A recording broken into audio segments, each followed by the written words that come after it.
No, Professor. Hi, Professor. Hey, everybody.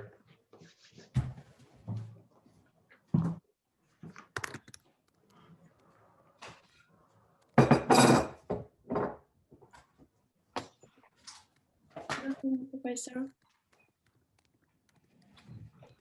Hello, Chen. Sorry. I'm tired. I do not feel good today, but here I am. What can we do? Such is life.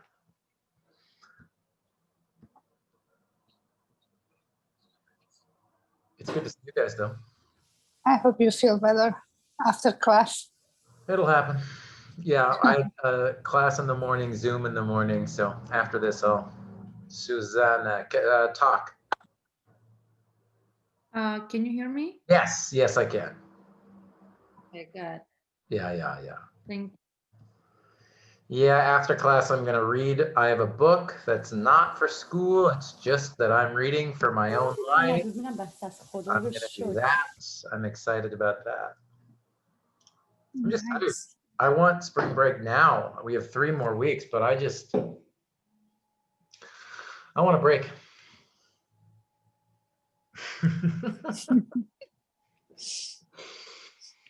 So it goes. So it goes. So it goes. Hello. Hey, Layla. How are you guys? Who cares about me? Are you guys okay? Hello. I hear you, Layla. Good, thank you. Good. I'm glad to hear that, Angela. Yeah, it's hard. It's hard with the kids because I have kids at home. They have Zoom. It's a lot of responsibilities. Yeah. It's Work at home, school at home, college at home, everything. It's too much. It's too much, yeah, sometimes. Yeah, that's what I mean. Some days I feel like this semester, like I said, some days are easy and feel good, and then the next day, like it's just like, oh, I'm just done. this Zoom experience. It's It sucks. That's again, like I can have a good attitude and stuff. It's better be in a classroom. That's why you're stressed too. It's too much on your shoulders. Yeah, it's too much computer time. That's the for everybody, for your kids, Angela, for everybody. It's just too. One thing, I'm glad that my kids already start going to school for 4 hours a day. I'm so excited. Good. Oh, good for you. That's good. Yeah, I don't know what. Again,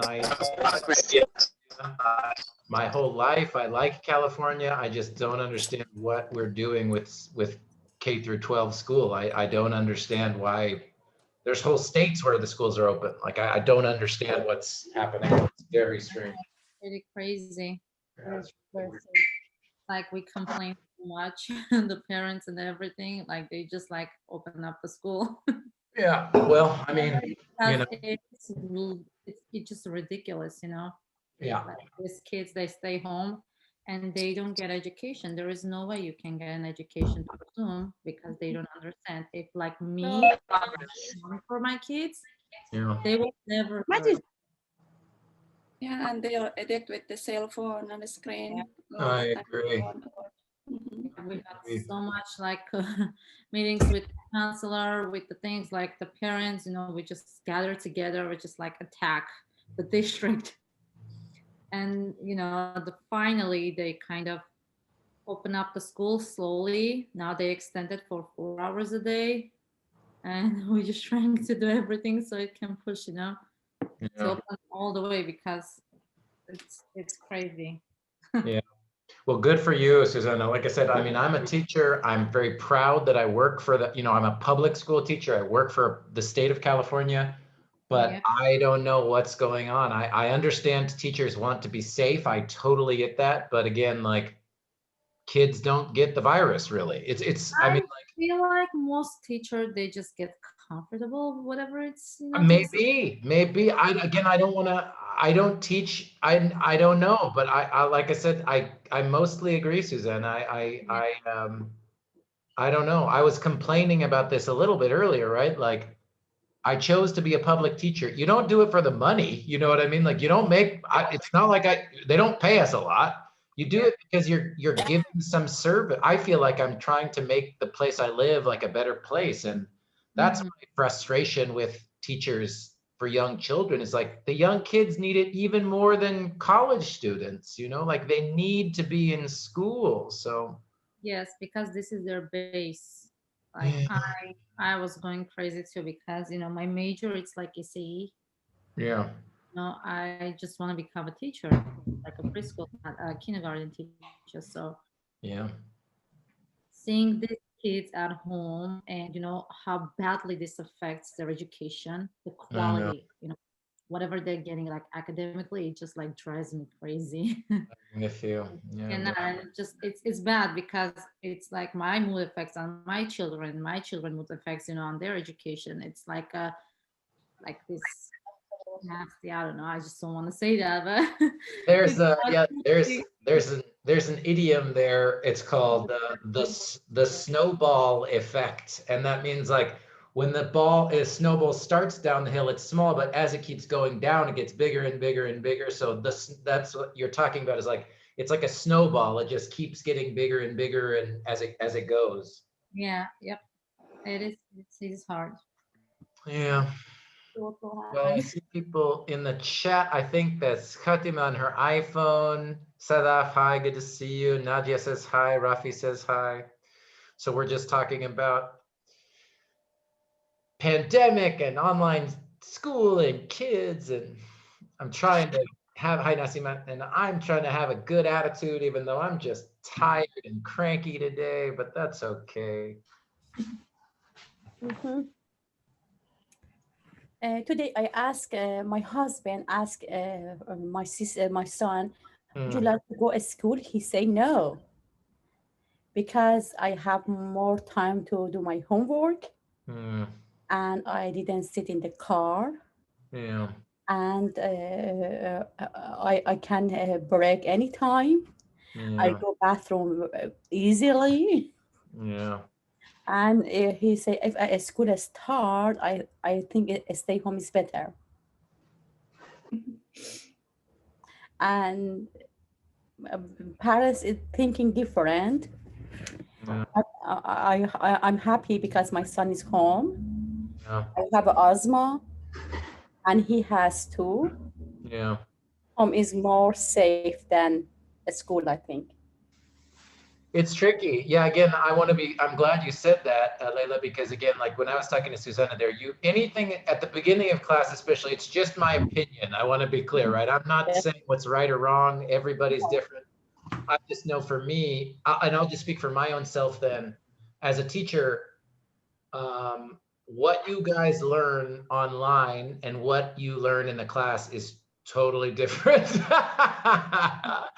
So again, like, so that's for me, and I know what I prefer. So I understand you totally, Layla. I understand parents have to make the best choice for themselves and their children. So please, I totally understand and respect. I love present class. I like the parents because I talk with other students. I have communicate with them with teacher, Yeah, and it is good. I leave the house is really I need because otherwise I home I'm cooking washing. I don't have one job. I have a lot of job, I agree. and it's hard. I like to move, yani, leave the house I for agree. any reason, but but I can't because right now kids are home. Yeah, But when I thinking about future, I think safety is more than better than education. Education is good, but if you are not healthy, how can I keep going or move on? But I don't there is know. another part, Layla. My son, he has asthma also, Hmm. but guess what? He goes to school, he wears a mask, they have a social distancing, because you cannot keep your son at home, How right? You go old? outside. How Hard. old he is? He's 8. 8. It's too hard to they manage.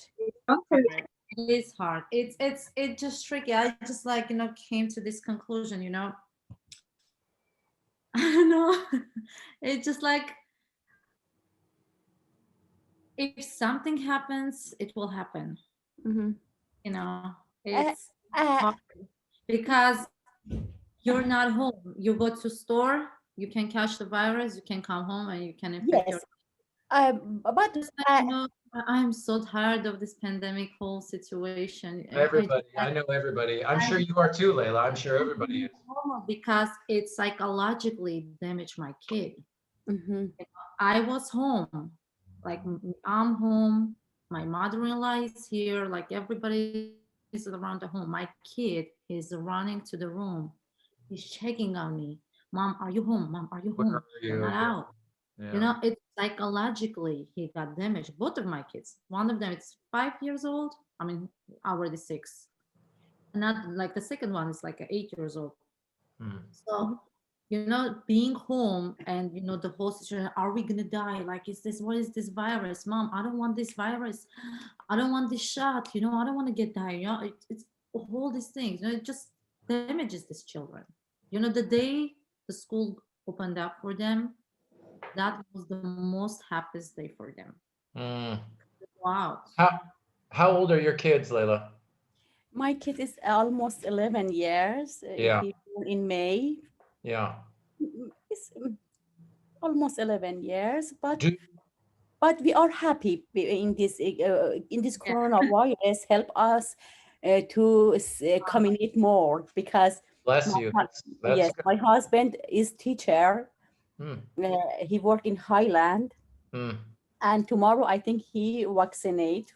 Tomorrow he have appointment to vaccinate. Yes, but That's I have asthma, but doctor said you have weight. It's funny. I don't know what happened. that's a whole But other thing. and my husband works 40 hours a week, and Yeah. also he studied at Davis, Mm-hmm. and we didn't see him very well. Yeah. Just for in the morning, good morning, good morning. That's it. Or at night when he came, we are asleep. Yeah. And now it's good time for us because he is home. Good. Do you worry? We'll get started here. Do you worry? But I'm sure people watching this, I know many of you guys have kids. How about ARC vaccination? Oh, I can answer that, Rafi. Do you feel like you're kill? Well, okay. I think it's good to find the positive things, right? What are the things that are good from this experience? My other question, though, is do you feel like children who stay home do miss something from being around other children or the learning that they experience with being in a classroom? That's pretty important, I think. I think because I see a lot of my friend, their kids are homeschooled. Oh. They make day for them plan the same before corona. Every week, two times a week, we made plan to go outside to church and play in the park. Mm-hmm. And we played and this weekend I have planned to go to the farm, and Mm. my son do two. I have two sons, they play with goats and cow, clean. Mm. I don't know they clean help that people. Mm. Always we had planned to they do something, but right now he doesn't like go back to a school because he thought and his father thought he learned better when he doesn't have any stress. He learn better, and he can manage his times better. He know better than me. He is not he is not learning second language. His language is English. Right. The same for SA. He helped me about some word I didn't know. Yeah. And I say, Jeremiah, when I was kids, I did this. I said in Farsi and say, Mama, it's English. This is name it stick. He helped me for a lot of word. Yeah. Of course, he can better than me to study. I need, especially, I need professor or a teacher to help me a lot. But when he read and when he saw some video, he managed her class very well.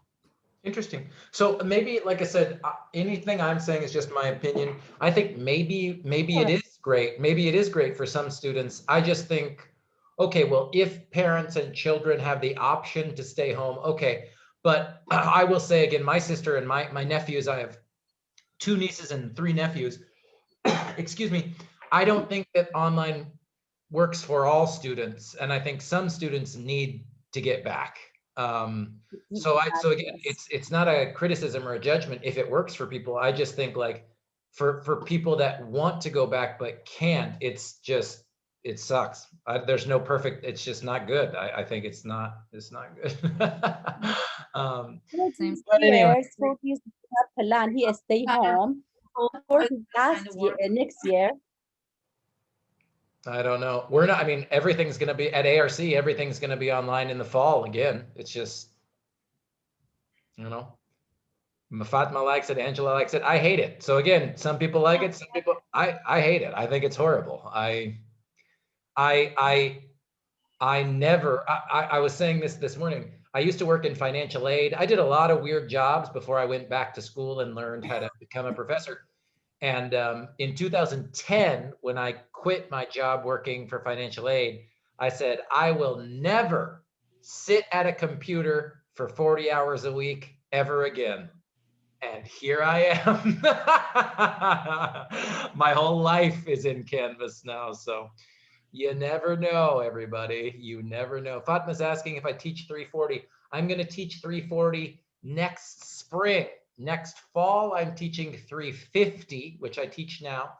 I teach 325 every semester, and I will teach 340 next spring. But if we can start to talk about next semester after spring break, but I'll put it in the chat. Professor Travis, she is going to teach 340, and I love her. She is fantastic. I love her. Yeah, I love her too.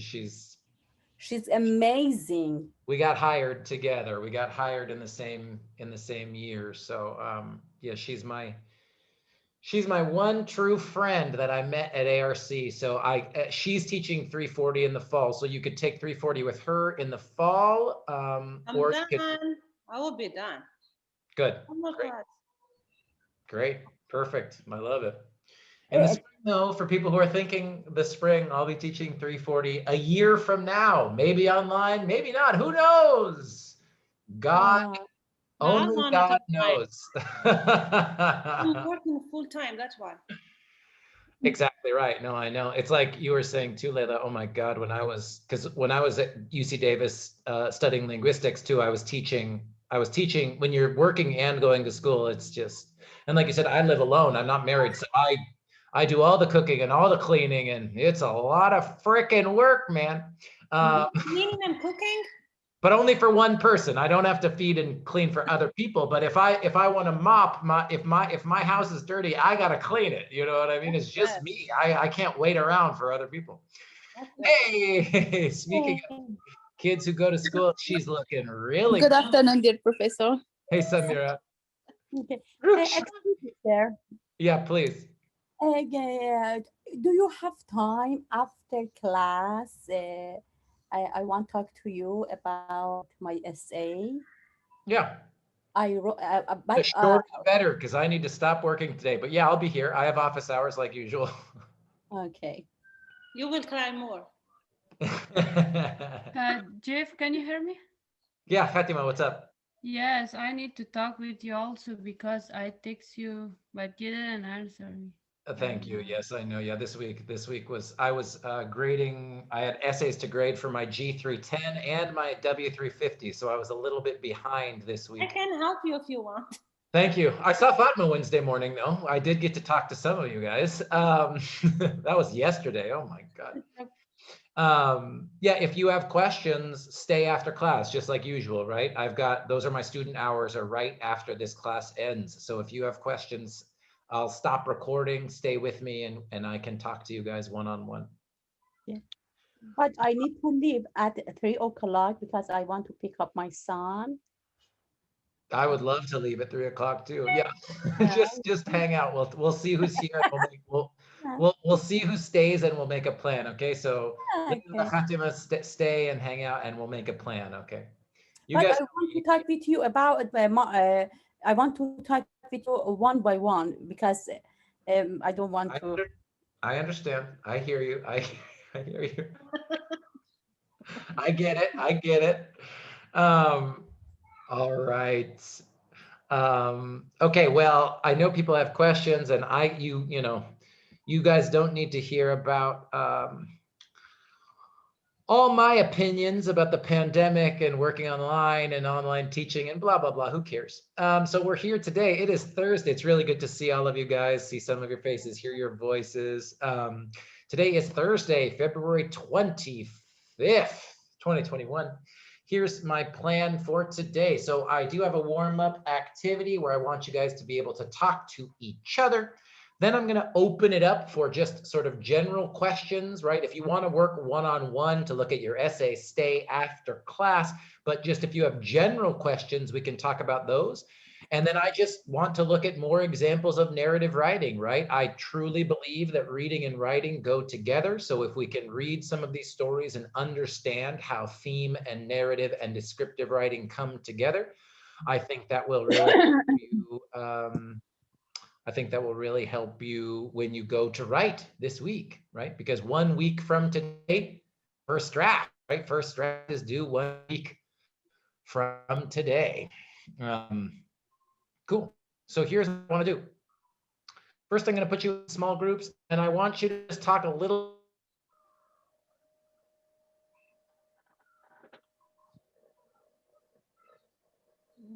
You're freezing. Yeah, I guess Professor froze. And just generally, how are you feeling about writing your narrative? Any answer is okay. So I'm going to put you into small groups to talk about these two questions and anything else that you might want to talk about, your kids, school, life, whatever you want to talk about. Any questions? Any questions before I put you in your groups? Already. Like usual, I will send out these questions, but talk about these two questions and anything else you want to talk about. I'm going to open the breakout rooms here. Give me just 1 second. Oh, goodness. Good. Let's do about 3 or 4 people per group. All right, rooms are opening up now, and I'll see you guys in a few minutes. Okay.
Recording in progress.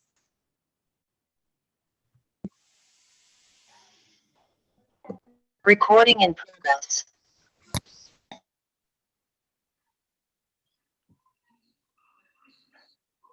All right, everyone's coming back. Just we're waiting on room 2 and room 6. They're still chatting.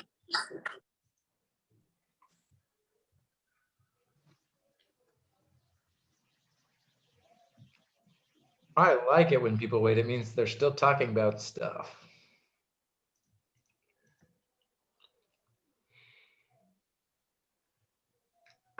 Oh my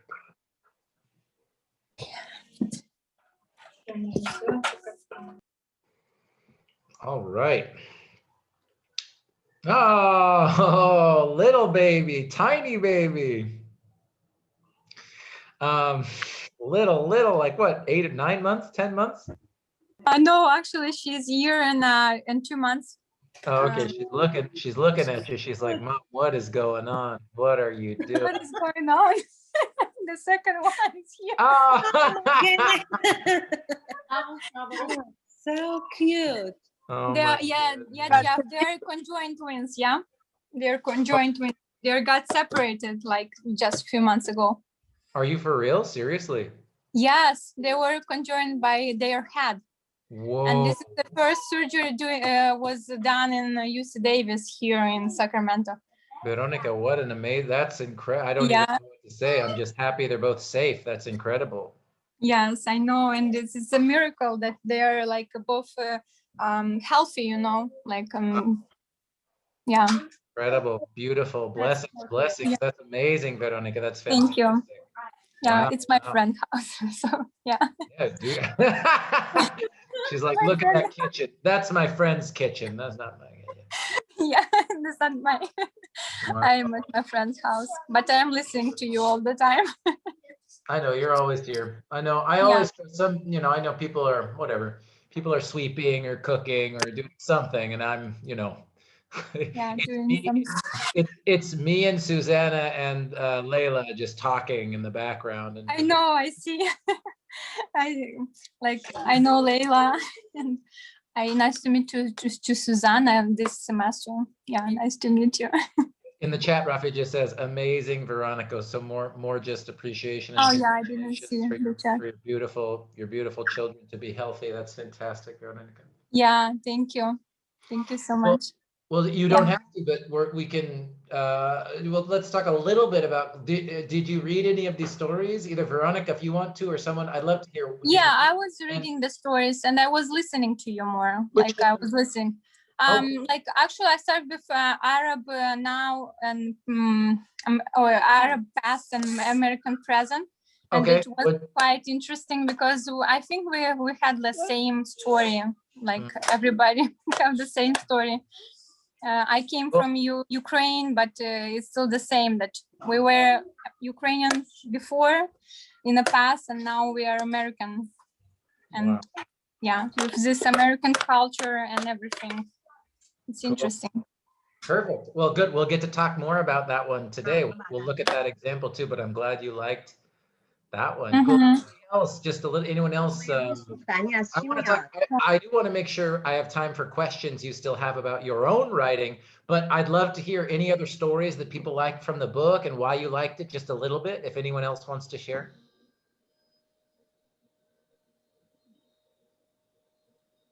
I do. The same story is the outcast American prison. Yeah. It's and what do you like?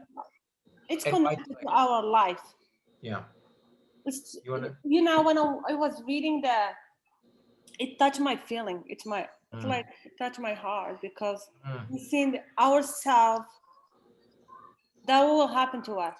I'm the first generation, and I know that my kids, they will face the same thing. Cool. I have the same boat. Story too.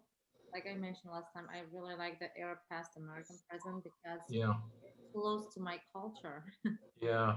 And the way it translates, like how they came, like my grandpa came to United States, like the story, it's so familiar, with probably I guess with all of our stories because we all of us kind of like immigrated here, right? Yeah. And everybody kind of has their own story, which is like making a connection to this story. So I just felt like it's really interesting. I really enjoy reading it and see how they were like moving from one, the culture, how it was like kind of changing, the traditions, like how they were and how they were becoming, and like kind of fading. So I really like that fact. Like she was like the Lauren, she was trying to understand like who she is, that kind of identify herself as an Arab. So Yeah. I just enjoyed the story. It was interesting to read. I mean, Cool. all of them are interesting, but this was Good. Angela, I see your little blue hand. You want to share what story you liked?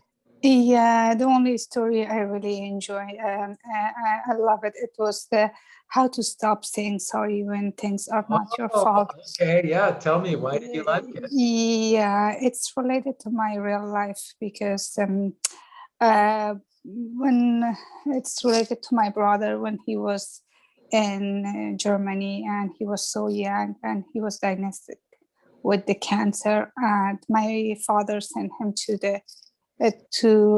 him over there to start like to start his new life or continue his education, but he diagnosed with the cancer and he was not able to come see us, and he was always say sorry to him because he think it's his fault, and we always think it's our fault that he was so young. He was 17 when we sent him to Europe, and he was alone, and he diagnosed and he was passed away, and nobody was over there. He was alone.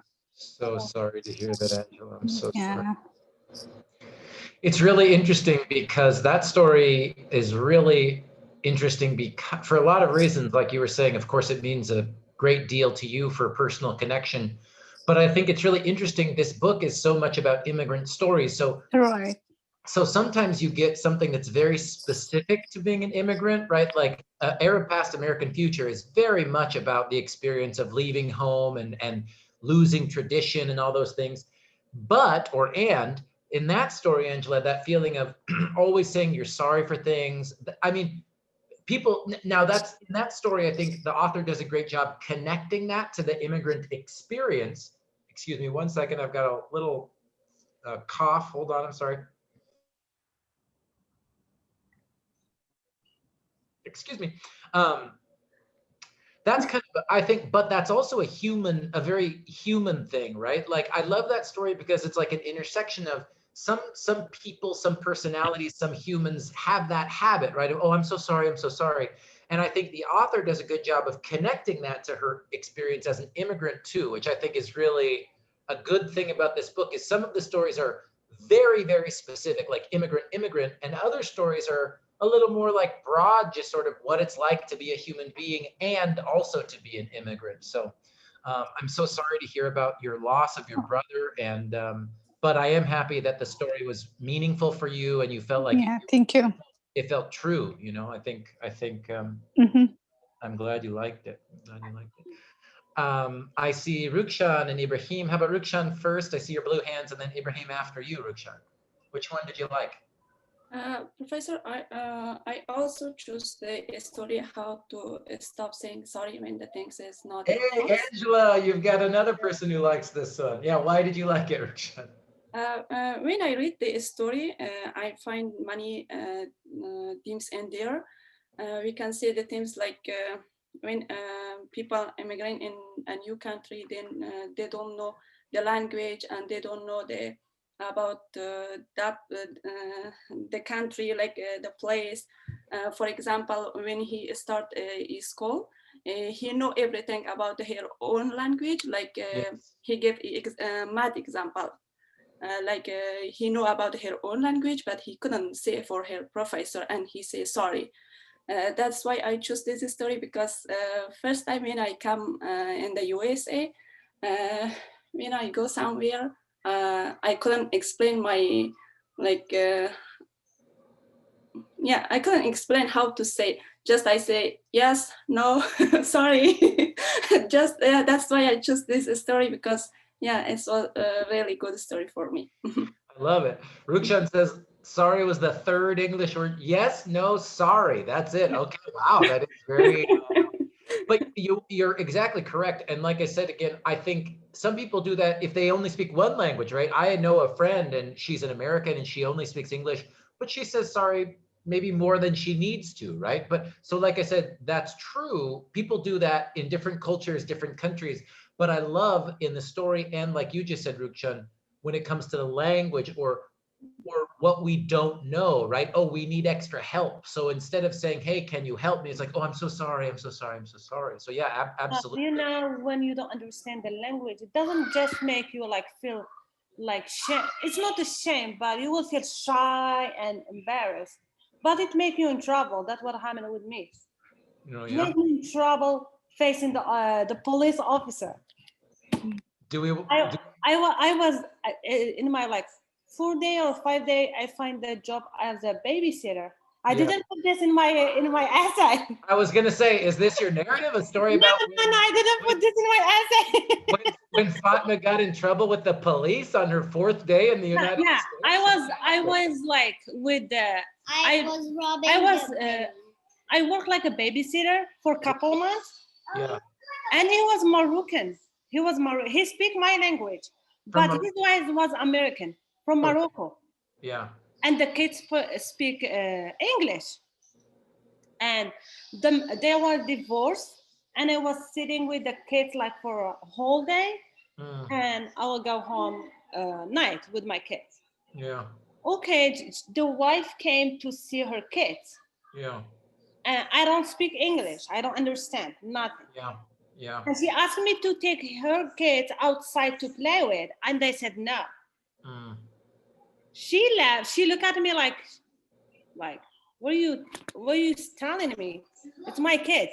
She was upset. You know, and I told her, no, I can't. That's what I said. No, I can't. Yeah. She called the police for me.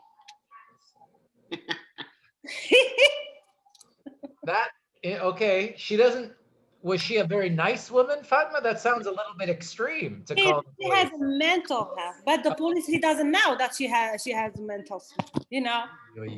Oh my goodness. Yeah, I opened the door. I see the police officer asking me for her name, and she came and she started talking. I don't know that it's about me. Yeah. I'm glad you're laughing. I know you're here now, but I'm like, oh my God, I'm getting nervous, Fatma. That does not sound fun. That does not sound fun. He came to me and he started talking. I don't know what he's talking about. Yeah. I said, just wait. I said like this. And I called the guy. I said, you have to come right away. No matter what. I don't understand. The police is here. Your wife is here. I don't know what I have to do. I need an Arabic speaker. You know, he started talking with them and they solved the problem, and he told him that she doesn't speak English. Well, it was like that is a good narrative. Fatma, that is a really good narrative. Oh my goodness. Okay, I see Ibrahim and Rafi, and then we'll talk a little bit about your own paper. So Ibrahim, which one of the stories did you like and why? I want to say good afternoon to everybody, and I don't know why I choose the dress. So, yeah. But the first time when I came to the Zoom today, so I heard everybody choose the Arab, something like this story. I'm jealous for these guys, so they're talking like very interesting that story. So yeah, I choose this one. I don't know why. So when I go through on this story and when I read a couple of pages, that's like 6-7 pages. So it is short. It is. I was going to say some students choose that story because it is, I think, the shortest story. Probably that's my reason too. But very strategic students always choose the dress, Ibrahim. Yes. Yeah, but Did you like it, or what was it? What was interesting for you? Because for people who didn't read it, the dress is about a young woman who is worried about finding a dress for her graduation, right? It's a very important day in her life. She's going to graduate and she's trying to figure out what dress she should wear, and so that she feels good and she feels proud about being able to graduate, right? So did you like it? What did you think was interesting? Yeah, this story has a couple parts. So one part is about immigration. So her mom is too far from her by the time that she graduated from the school, the Correct. college. And also her dad was there, but he proud to her dad, and her dad was a little far from her, like a distance, not too far, but Right. yeah, it has a couple part. One part is graduation and dress and mm, doing something for the dress, and also another part is graduation with the family. So the family was over there. So Right. You're right. that's a good connection to my narrative story, because I'm thinking to write my narrative story about the night that I graduated from the university. So my dad was over there. I was the first person by the alphabetic names. So I go over there, and the announcer called my dad to give me my paper. So he, it is a little interesting for me. Cool. That's great. I think the other thing I love there, Ibrahim, if you haven't read Arab Past, American Present, that, or if you haven't read The Dress is another good story where you understand the point of view. That's kind of a literary term, but it means who is telling the story is she's a younger child, right? It's kind of like a child thinking about her parents, a child thinking about that relationship between like it's not quite the same. In Arab Past, American Present, the author clearly is like third generation, feels very American. But The Dress is that story where she's going to graduate in the United States, but she has this, her dad kind of understands what that means, but doesn't really understand. And again, that difference between generation and parents and children and immigration, that's another theme that's in that story that I think is really interesting. Like you were talking about there, Ibrahim. It's really, really interesting, really nice. Yeah, but if I graduated here from the university or somewhere, so that's gonna be very close to this story. Similar, right? Very similar. Yeah, good point. I'm Great gonna point. be far from here, but I'm not struggling about the dress. I Well, can yeah, yeah. You can write a story called The Suit or the dress shirt or something instead. Yeah, whatever. Yeah. Whatever. Just wear a hat. The hat, yeah, the graduation hat. I love it. Great. I'm glad that you enjoyed The Dress. That's fantastic. And how about Rafi? Go ahead. Was there one story that you really liked from the book? Yeah, for me, I chose should I apply for citizenship?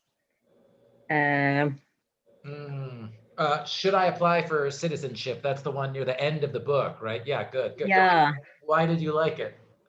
because I think it's a challenging subject for everybody that has green card in USA, and maybe they want to apply for citizenship, but maybe they are not sure about it and they have opposite feeling, and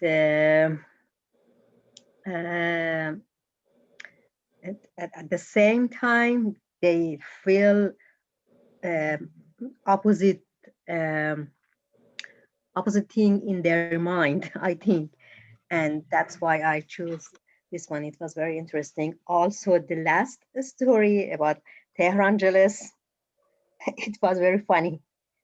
It's that last story is really unique, isn't it? I don't always talk about that one because it's so yeah, Tarantulas is Los Angeles. yeah, exactly. Yeah. I love the should I apply for citizenship question too. That essay, I love it. I love it. And like you were talking about, Rafi, there's a person who, and this is sort of a theme for all of the stories, right? Is like you were saying, that conflict, right? When you're not right, and Susanna said this perfect too. Like you're both whatever. I'm both Persian, and American. That's like, that feels impossible, but somehow it is true, right? And like, I want to apply for citizenship, but I don't want to apply for citizenship. And Exactly. that feeling, that conflict is it's not always fun, but for stories and for books and for songs and poems and movies, that is such a human experience, right? That feeling of, ooh, and it really makes for interesting and can be very powerful sort of stories. So I'm glad you like that one. I think it's kind of funny too, that story. The tone for that essay is a little bit different than the rest of the essays. It's kind of like a relaxed, kind of funny, kind of humorous tone for that essay. So Yeah. I'm glad you liked it. I'm glad you. Thank you. Perfect. So I would love to keep this in mind. So whatever you read or whatever you focused on, I hope you enjoyed it. And I'm so grateful to the people who shared the stories that they liked. It makes me really happy to know that you're enjoying some of the reading for the book that I make you buy in this class.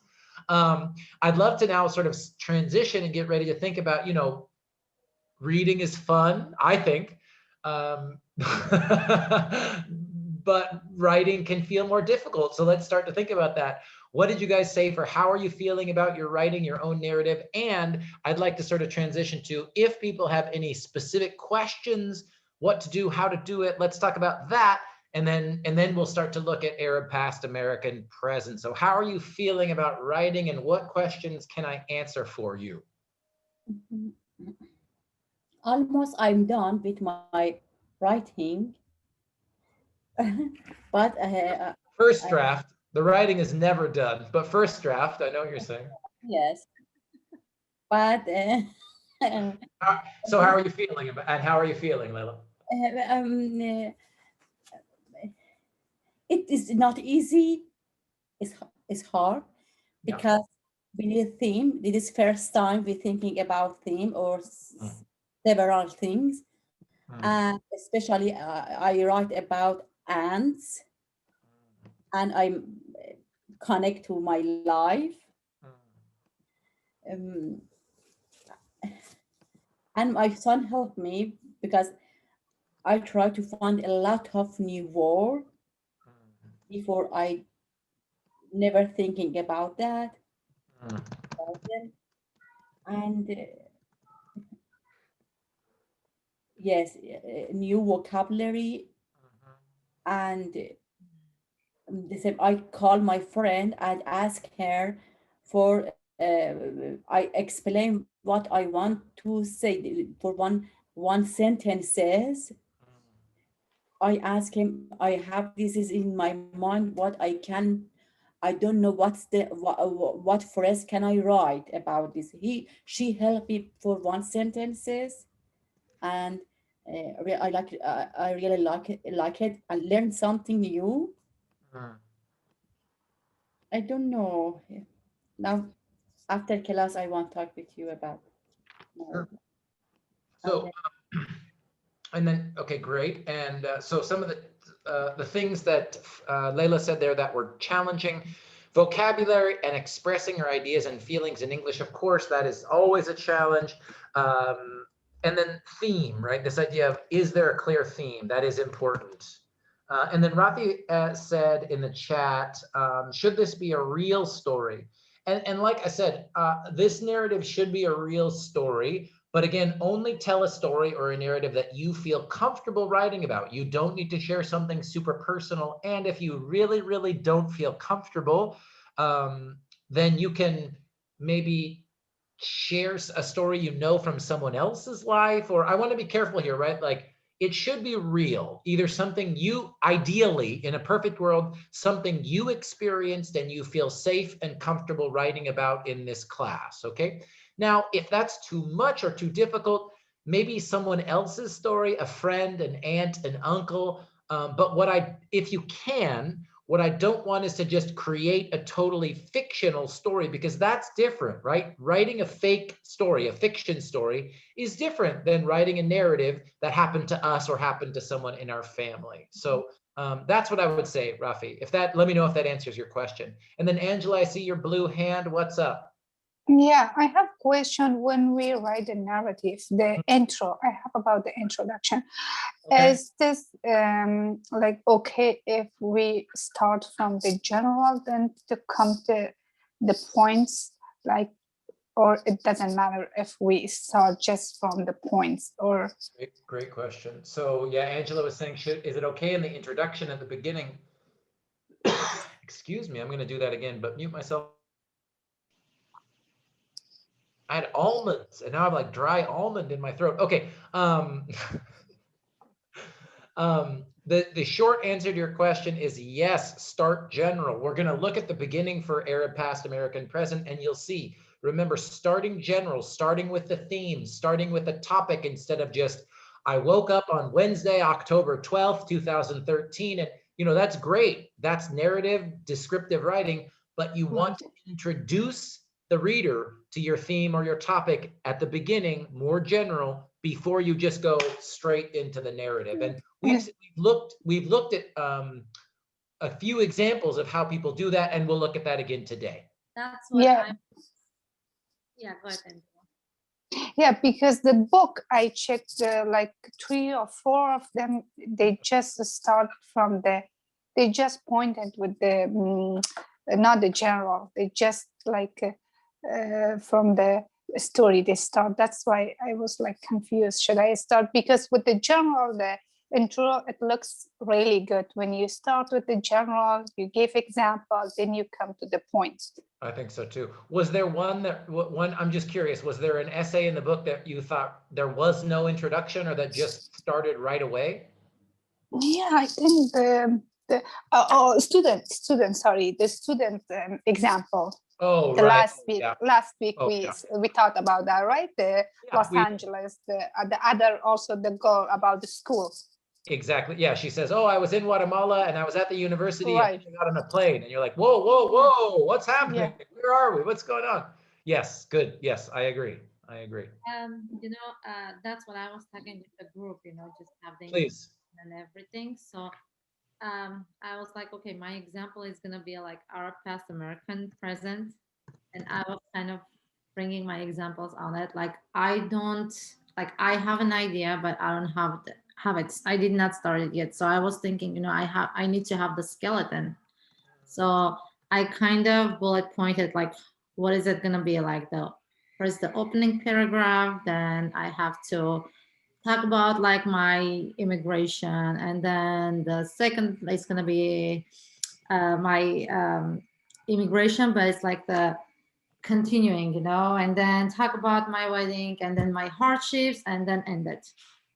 So I kind of have the skeleton, but I did not start it yet, and I'm just thinking I need to do it like more artistically, because when you're reading it, it's like it's not dry, they have some very nice moment, and like these things that it gives like a rich picture and kind of gives you an those butterflies when you read. So I don't want to write something that is just gonna be okay, I have this, that's it, I hate it.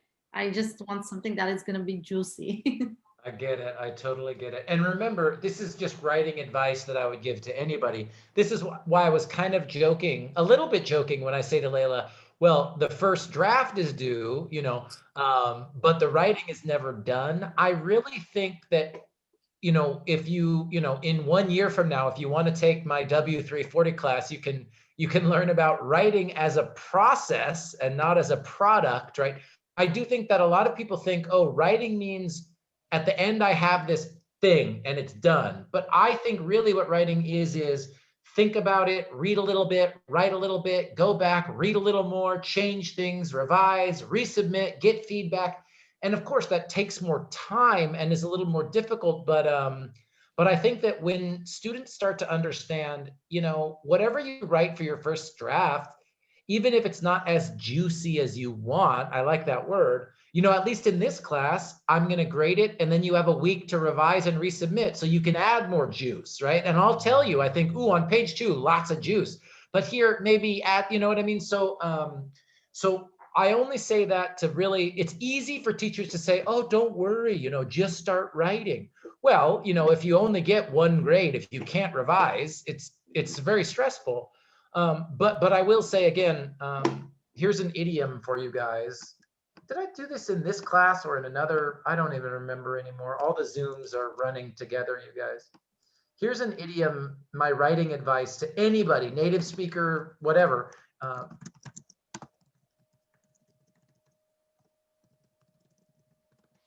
This is an English idiom here, right? And it means don't let perfect be the enemy of good. And I do this in my life all the time in both of my languages. It's like, well, if it's not going to be perfect, then I don't want to do it. So I'm not going to start until I know it's perfect. And this is a recipe for disaster. Well, for me at least, I'll just say, when I'm thinking, oh, I can't do it until it's perfect, I don't start, or I get nervous, I get too anxious, I overthink things.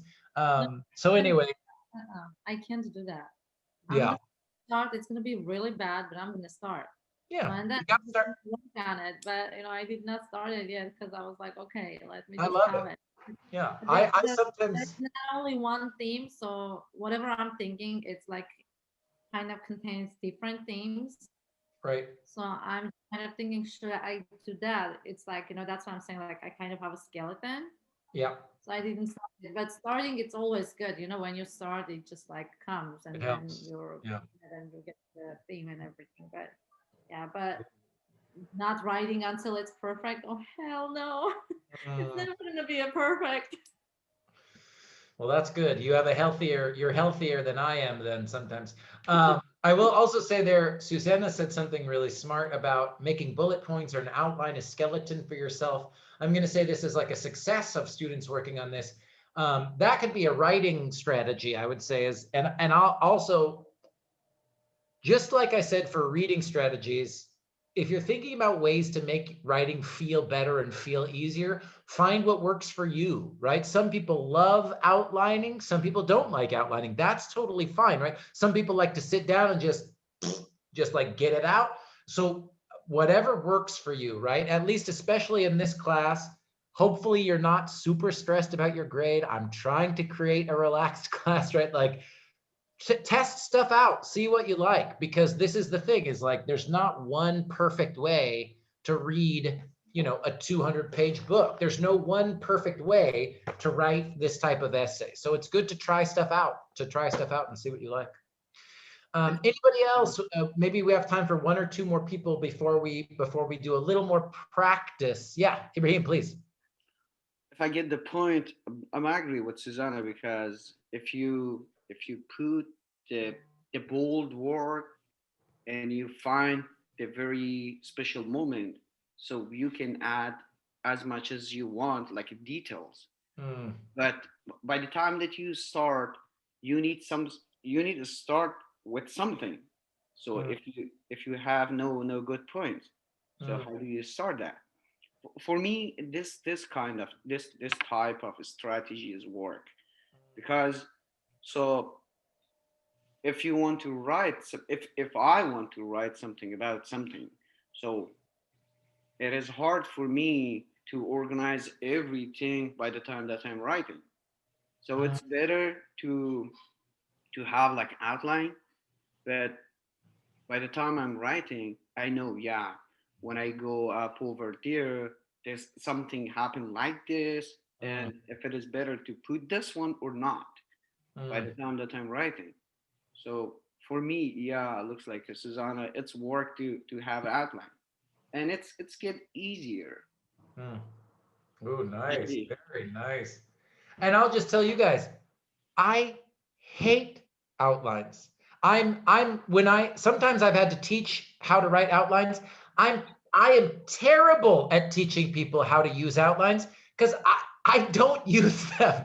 I don't like them. Now again, but if you like them, rock on, man. I think that's fantastic. But I like Professor Travis, you know, she teaches 315. She loves outlines and we share an office. And I told her, I was like, Margaret, I you need to teach me how to teach outlines because I don't know how to do it, man. I don't know how to do it. But I love hearing students talk about that it works for them, because this is what I mean, right? Like writing is one of those things that's a little bit science and a little bit art. And I think how you plan or how you prepare, what you do before you sit down to type, I think there's a little bit of magic in there, right? It's different for everybody. So I think you gotta find out what you like and how it works. So I love hearing people saying, I love outlines and it works. And I say, oh my God, like keep going, write an outline for everything. I think that's fantastic, honestly. You know what, Professor?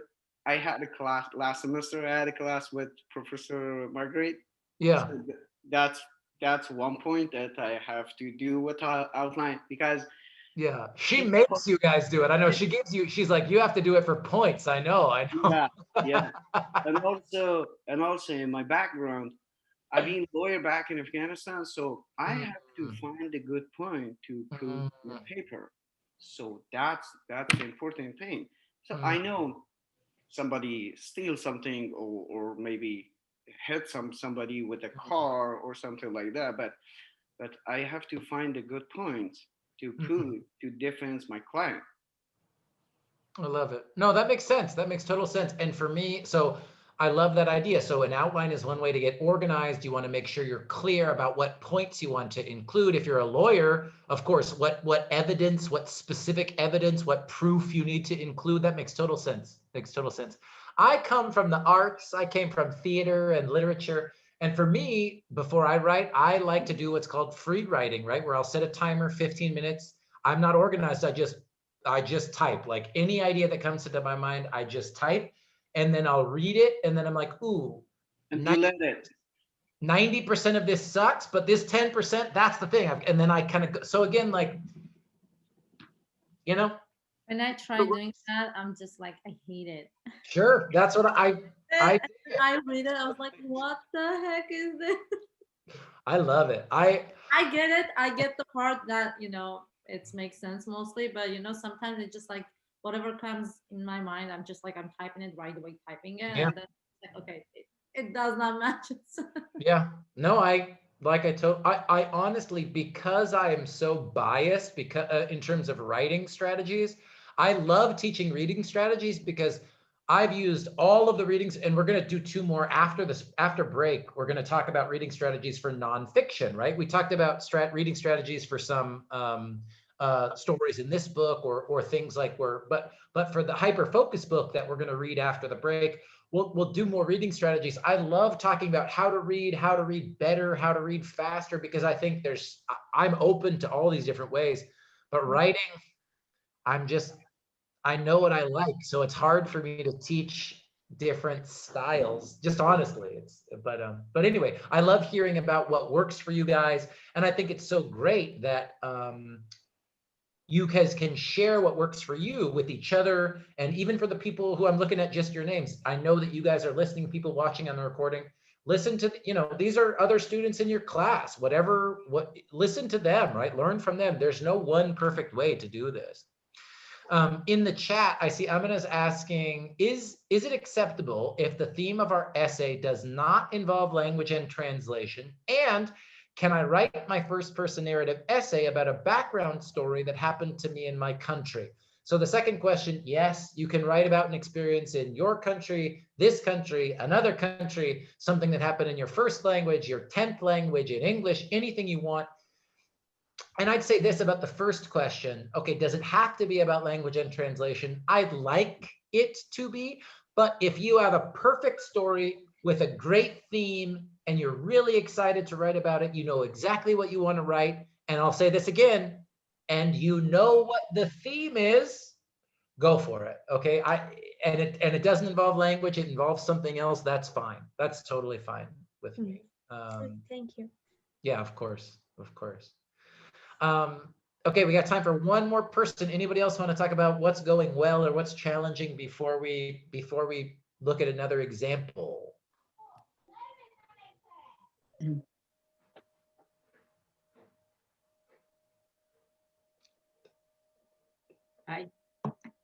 Yeah, Nadia, you want to talk? Yeah. Oh, yeah, please. I want to say when I start my narrative writing, at first I hold the story, what I will to describe. It was in my mind, and then I divide its first, its middle, its end, and then I try to describe the circummates,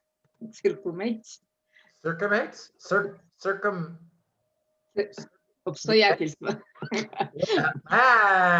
Circumstances. Circumstances. Yes, circumstances. The events, I would say the events, the circumstances. That's good. Events, yeah, events. And then step by step is not very hard to describe and write the narrative. I don't know, you evaluate my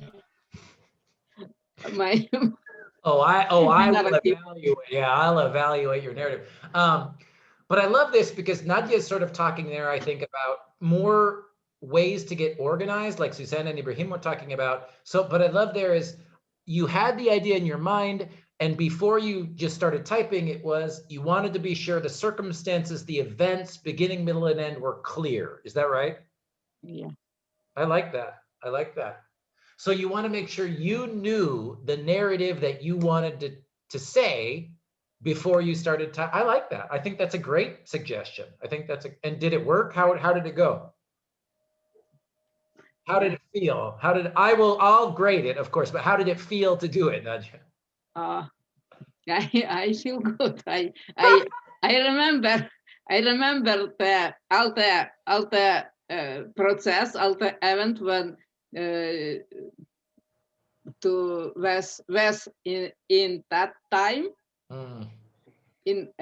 at that time, and I just remember and go ahead. I love it. I love it. Good. I just liked even hearing Nadia say, I feel good, right? I feel good. That's all we can ask for. That's all we can ask for.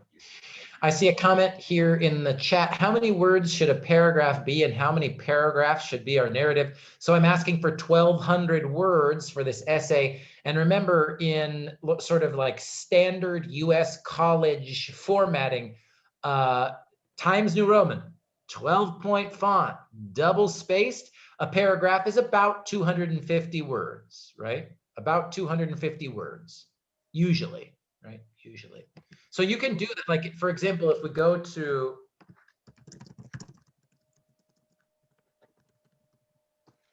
Google will help us with all these things. Oh, see, this is 200. How many words are in a paragraph?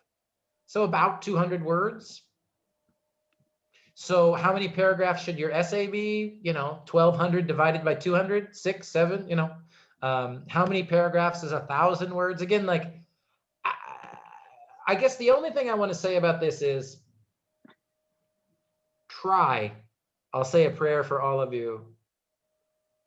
Try not to be too obsessed. Try not to focus too much on the number of words, right? Because if the whole time you're writing, you're just thinking, oh, how many words? Oh, I need to write 300 more words. You're not going to have fun, and the essay's not going to be interesting, right? Like, try to tell the story. Focus on telling the story. If you tell a good narrative with a clear narrative, beginning, middle, and end, good descriptive details, and the theme is clear, and it's 1,100 words, fine, I'll give you the points, right? But what we cannot do, like, I would be failing you as a teacher. I would be failing ARC as a school if you finish 325 and you've never written more than a page. That's not helping you be successful, right? Like, if you want to go to 340, it's going to be very hard if you go to ESL 340 or if you go to English 300 and you can't write more than 500 words, you guys. Like, I totally understand that it's difficult,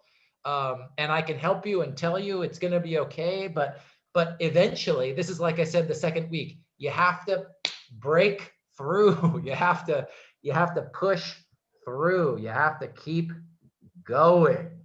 So do your best. So that's all I want to say about word count. If you're stressed or scared, stay after class. I'll hold your hand. I'll hold your little Zoom hand and tell you it's gonna be okay. But instead of stressing about the number of words, so I don't want you to stress about anything. I really don't, okay? But if you're thinking, what should I focus on? I cannot stress this enough, you guys, right? Where's my slide here? Remember, the thing I want the most, and I'm the one with the grade, is I want a theme. I need you to know what your theme is, and I need to be able to identify what that theme is when I'm writing. If you tell me a story that doesn't have a theme, you're probably going to get a C on the first draft, and then we'll talk about it, and I will say, I need you to tell me what's the point, what's the theme of this story, right? So the activity that I have for us today with the second half of class is all about theme, all about theme, all about theme, because that is the most important thing for this assignment. So I'll just say it one more time. Know what your theme is. Know what your theme is. So how do you know, right? How do you know, and how can I help you feel more comfortable with creating your theme and identifying your theme? We're going to practice, right? We're just going to practice with some of these ideas. So I'm going to go to Arab past, American present. That starts on page 53 in the book. And I am not sure how I want to do this. Let's do, I think we should do this maybe 10 minutes by yourself, and then we can talk about it, maybe in small groups or not, but I think just 10 minutes by yourself, and then you can talk to each other about it. But here's what I want to do. I'm going to give you 10 minutes to work on this by yourself. Turn your screen on, turn it off, whatever you want. But here are some things I want you to look at. I will leave these up on the screen, so you'll have 10 minutes to work by yourself. And here's what I want you to do. So reread page 53. That's the first page in the story. And I want you to say, I want you to answer this question. What are some of the key words or symbols that connect to the theme of this narrative, just on page 53? Okay. And if you haven't read it yet, okay, read. Instead of reread, just read. Then on page 54 and 55, find examples of descriptive details on page 54 and 55. Next, read or reread page 57. Find an example of narrative writing on page 57. What is the beginning, middle, and end of this narrative? Then read or reread page 60 and 61. And then ask yourself on those pages, just on page 60 and 61, what type of writing is this? How does it connect to the narrative? Why do you think the author included these pages, 60 and 61, in this essay? And what do you think? Should I do 10 minutes or 15 minutes by yourself? 10 minutes, I think. Angela says 10. Can I hear from a few people? 15. I heard a vote for 15. 20. Quick question. Yes, Susanna, please. What do you mean by saying what type of writing is this? I mean, I'm asking you, do you think this is more theme? Do you think this is more narrative? Do you think this is more descriptive? Like, and by what type of thing? Good question, Susanna. I just kind of mean like, it's even that last question. Why is this in here? What is this doing? What is this adding to the narrative on page 60 and 61? Okay. Let's do 15. So if you're fast and you're done in 10, take a 5-minute break, go to the bathroom, stretch, get some food, whatever you want to do. But let's do 15 minutes by yourself. And especially for people who maybe didn't read this story yet, that's good. That'll give you some time to read these pages. So 15 minutes, let's come back at 1:50 and be ready to talk about these questions in the big group. Okay, we'll come back at 1:50. Fatima says 20 minutes. We'll start with 15. Okay, so 15 minutes. I will leave these questions up on the screen. I'm going to mute myself, but I'm here. If you need me, send me a message, send me a chat, okay? And I'll see you. We'll start talking about these questions at 1:50, okay?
So if you can hear me, we'll do another 3 minutes. Okay, so if you're done, that's great. Take a break, stretch your legs, go to the bathroom, whatever you got to do. But I'll start talking, expecting everyone to listen in about 3 minutes. Okay, so finish up, stretch, do whatever you got to do.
All right, come on back. Give people another minute or so here to get back. Finish that last idea, get ready to talk about what we saw, share any questions that came up here. And we'll see how much, if we can answer all of these in the last 20 minutes or so here before the end of class. But I think especially for people who did not have time to read this story, I hope you got to read a little bit and I hope you got to enjoy. I think, you know, at the beginning of class, we heard so many people saying that I would say the theme of this story was really important or made sense to them, or they really connected to it, so hopefully if you hadn't read it before, you got to see why so many people talked about this story at the beginning of class.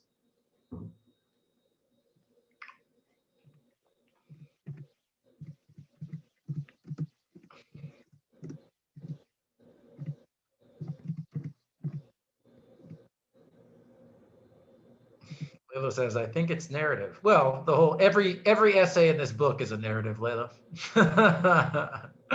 But let's go in order and see how many of these we can answer. So first one says, reread page 53. What are some of the key words or symbols that connect to the theme of the narrative in this story? And on this slide, I'm gonna kind of do some of the things that we've been practicing here. Susanna's got her hand raised, so go ahead and get us started. Susanna, what were some of the words, images, or ideas that connect to the theme in this story? So the immigration. Okay. Culture. Good. So, and would you say immigration, tradition, culture, are these more of ideas or are these more images? I would say both, because so when it talks about the immigration, you know, when it talks about his grandparents, I mean, like immigrating from, you know, the where it's like it says my grandparents, like in the years my grandparents living their rambling Spanish style house in Southern California, they kept the Quran and the prayer rug. Yeah. Bedroom hidden behind an ornate like armchair. Yep. And then it's like I pointed like the culture, you know, those are cultural and traditional, you know, the things. Right. And the Quran, it's the tradition. Yep. And as well as It's like family. and yeah, by the time it's continuing, like I never saw my grandparents use the Quran, the prayer rug. By the time I was born, they had fallen away from their practice of Islam, and then continuing by it's talking about their immigration once they came to United States, and they just like fallen away from their, you know, the traditional, like the way like the Arabs must be, and they become a secular Muslims, you know, so which was like kind of telling them they are Muslims, but it's already like kind of Americanized. I love it. Great. So I heard Nadia, go ahead. I'm sort of taking notes, and then I'll talk, but I want to hear, Nadia, did you want to add anything, or were you just agreeing with Susanna, or what did you notice? Oh yeah. I agree with Susan, and I just want to add, it's from family. It's important. It's family, because there are many times here. He mentioned my grandfather, my grandmother, my uncle, my kto jeszcze? Yeah, and they are together. Always they are together. Yes.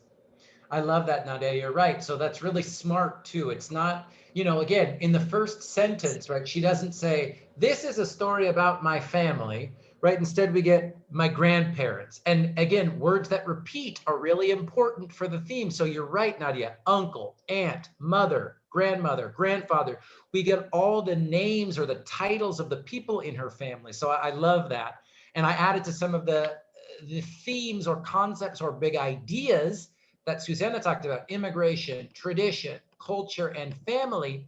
And then, like some people were typing in the chat too, I think, remember, there are other sort of symbols or images, objects, things that repeat. Even on this same page, I think she says the Quran and prayer rug at least twice, maybe 3 times the word we see Quran.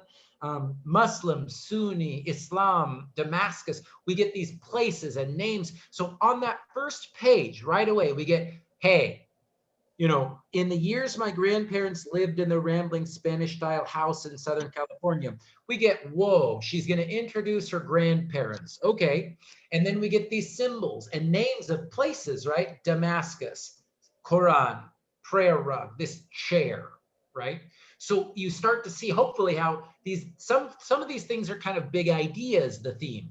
Family, immigration, and then the way, again, they represent those themes are sometimes through physical objects or symbols, right? The rug, the chair, the Quran, those type of things, right? Great. Anybody want to add to this, things they noticed on that first page, on page 53? Anything else you noticed?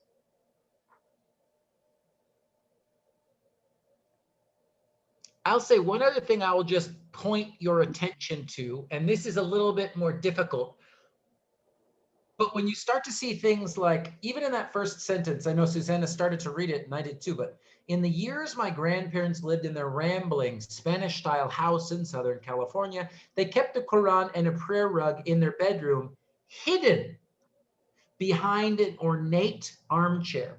The chair from Damascus stood in one corner, grandly unused, its cushions upholstered in silk and the walnut frame set with mother of pearl. Descriptive detail describing what did the chair look like, the color, the materials, all those things. I never saw my grandparents use the Quran or the prayer rug. By the time I was born, they had fallen away from their practice of Islam. So it's not just this theme of family and immigration culture. It's this idea of hidden. And we say, Professor? Yeah. Can we say practice of religious or not practice of religious also as a theme of this page? I love it. And actually, if we're going to talk about culture, we could probably include tradition, religion inside it. And we talk about food later on, right? We could say that tradition and religion are a part of this culture, right? And then of course, immigration, we're going to talk a lot about in every story in this book. But I think the most important thing you said there, Nassima, is can we say that practicing religion, or in this story, not practicing, right? The change from practicing to not practicing. I think, again, if you read this the first time and you didn't notice those words, hidden, unused, that's okay, right? This is now we're talking about really kind of fine detail here. But I want you to understand, like Nassima said, even in the first paragraph, there's big clues about, well, they had the rug, but they didn't use it. They had the Quran, but they didn't read it. They had the chair, but they never sat in the chair. Even from the beginning, we're getting this idea of how things changed or how things shifted, right?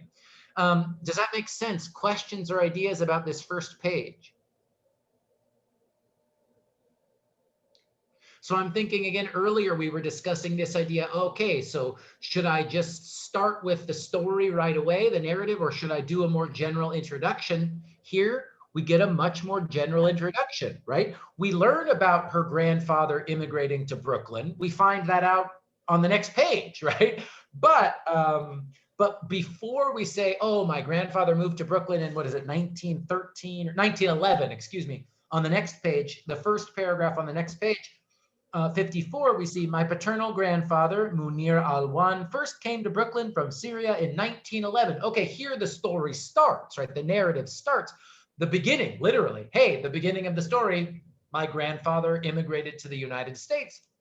But before that, we get this information, very important, more general information, where we introduce themes, images, objects that represent the deeper meaning of this story. Make sense before we look at the next page? Anybody? Questions or ideas?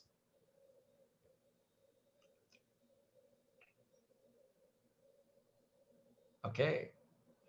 Silence means we get it. Oh, I see a thumbs up. Thank you, Amina. All right, how about on 54 and 55? I am happy to let Susanna and Nadia keep talking, but if anyone else wants to talk, you are invited to do so as well. Did anybody find examples of descriptive details and descriptive writing on these pages? Yes. Yes. Hey, Reina, get in there. Okay, I found out in the 55. Please. Almost at the end, shopping was her escape, a pursuit that countered homesickness, disappointment, and the unrelating boisterousness. I don't know how to Good, yeah. You picked the sentence with lots of good vocabulary, Reina. of having foursome. Good, and okay, good. What is this describing then? If these are descriptive details, lots of adjectives for sure. What is this describing? Yeah, I really don't know, but I found out this part. Yeah. Okay, does someone want to help Reina? What is this describing? Let's stick with this sentence, and then Susanna, if you have another example, I'd love to hear it. But that sentence that's Reina just read, shopping was her escape, a pursuit that countered homesickness, disappointment, and the unrelenting boisterousness of having 4 sons. Yeah, my sister has 3 sons. I cannot imagine 4. So what is that sentence describing? Who or what is that describing? Relation. Good. What about, yeah. Grandmother. Good. Yes, she's describing her grandmother. And good. And what about her grandmother? What she looked like, how she felt? What about her grandmother? The new broad with the waistline, testing hair, and Circassian complexion, fair and gray height. It's gonna be a descriptive word. Oh, good. Oh, yeah. Okay. So Samira just moved to page 54. Will you read that again, Samira? So we're in the second full paragraph, and I have this underlined too, Samira. So I totally agree. Yeah. Will you read that now? If what Reina read to us on page 55 described something about her grandmother's personality, how she felt, on page 54, what Samira read for us is a description of what she looked like. Will you read that again for us, Samira? Yes, she described her new bride with the waist lineate custom hair and circumcision complexion, fair and gray height. Keep going, keep reading, because we get more description here too. Please keep reading, Samira. She had come from, yes. She had come from what was the constellation 15 years old, and when the subsequent honeymoon and her honeymoon, yeah, on and impressively had her hair campaigned into a western bob. Good. And a bob is a haircut, right? So it means she had long hair. She went to Paris and then got a much shorter haircut. So absolutely, Samira, perfect, right? So really great example of descriptive details. A new bride with waist length, right? Waist length means her hair was so long that it went down to her waist, right? That's what waist length. Chestnut is a color of hair. It's a sort of way of saying a certain type of brown, a specific brown color. And a circassian complexion, fair, right? Light skin, gray eyes. She'd come from Constantinople, a specific city, specific place. 15 years old, specific age. And the subsequent honeymoon in Paris, impulsively, that's a fun adverb that means she didn't think about it, she just did it, right?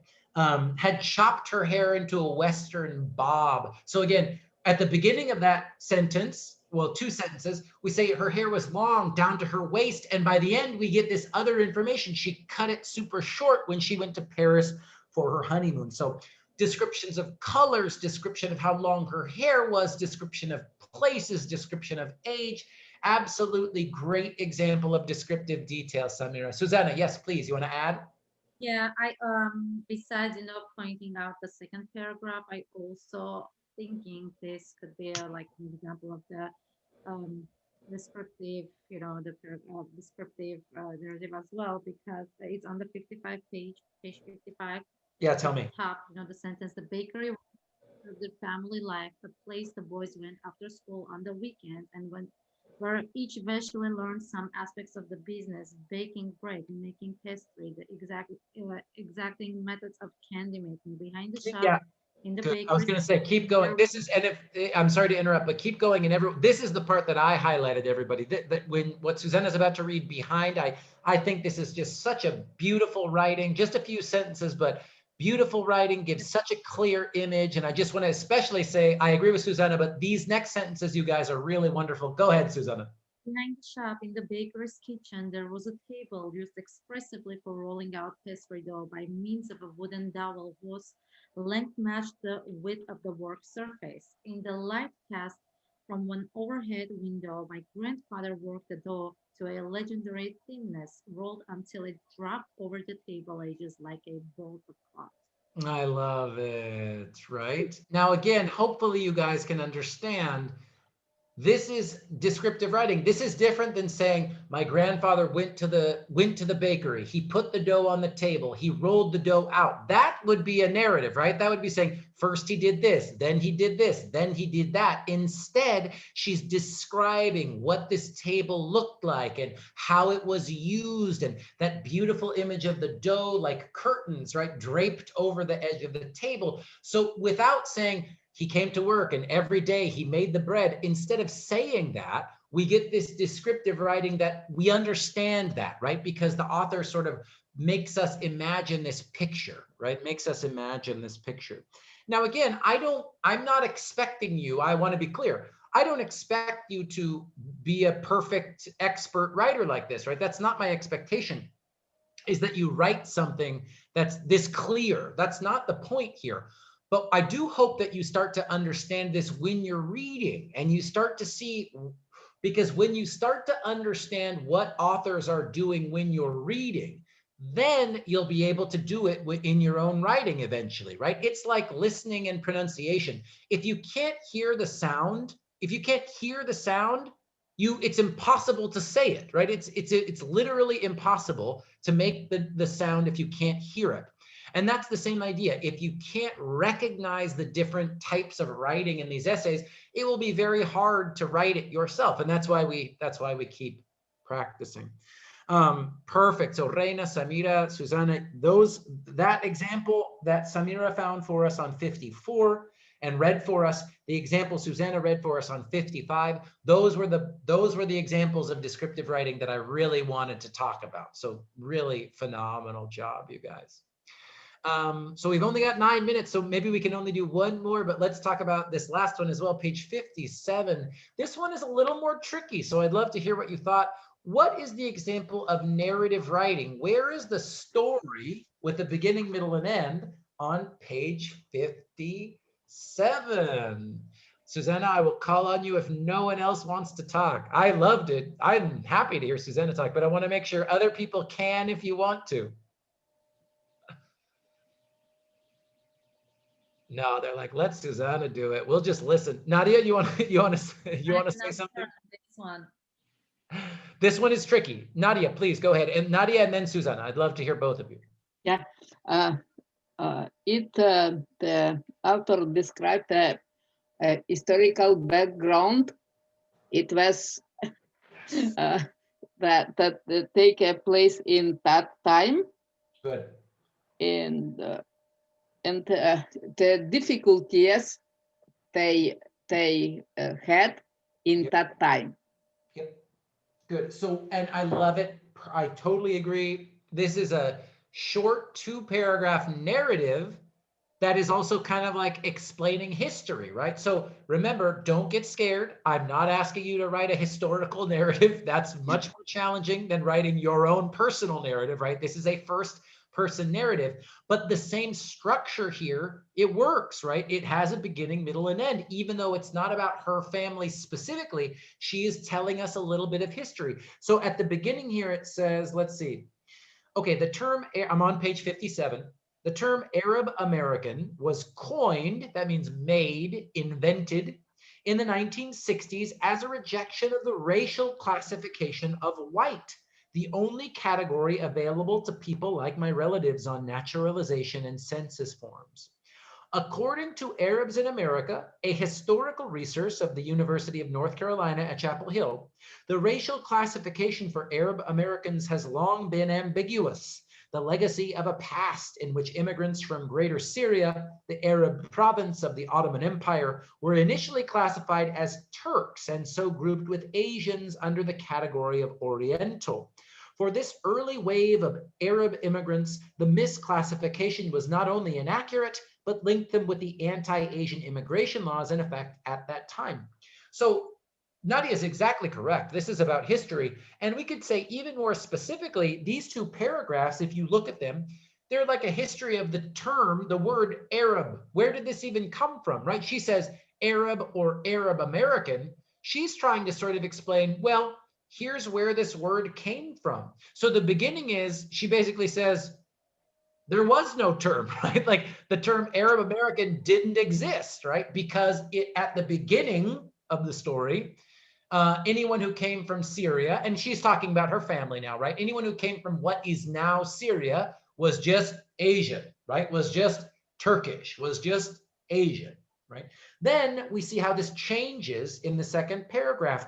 After the First World War, the second paragraph here, immigrants arriving from the newly partitioned, partition means cut up after all of the complex and painful and difficult history of this area with colonialism in European countries, cut up partitioned countries of Syria, Lebanon, Jordan, and later Palestine, chose white over Asian on their immigration papers. Identifying as white was a way to thwart the basis of anti-immigrant sentiment feeling that had expanded to many Middle Eastern countries.